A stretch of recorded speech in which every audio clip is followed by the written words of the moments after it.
এই যে আমাদের পুচকেগুলো কি সুন্দর আসছে দেখতে পাচ্ছ? একবারও কিন্তু বাঁক না পায়নি ওরা কাঁধ থেকে। তো এখানে আমার বোনঝিও এসে গেছে, ঐশী।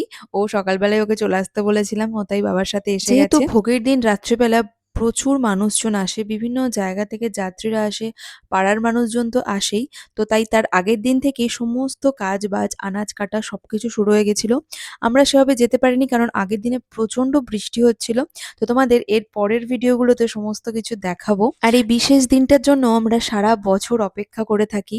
কারণ এই দিন সকাল থেকে কেন, তার আগের দিন থেকে একটা আলাদাই পরিবেশ তৈরি হয়ে যায় মন্দিরে। আর বাবার ভোগের দিন তো একদম ভোর থেকেই মন্দির খুলে যায় আর ভোর থেকেই পুজো শুরু হয়ে যায়।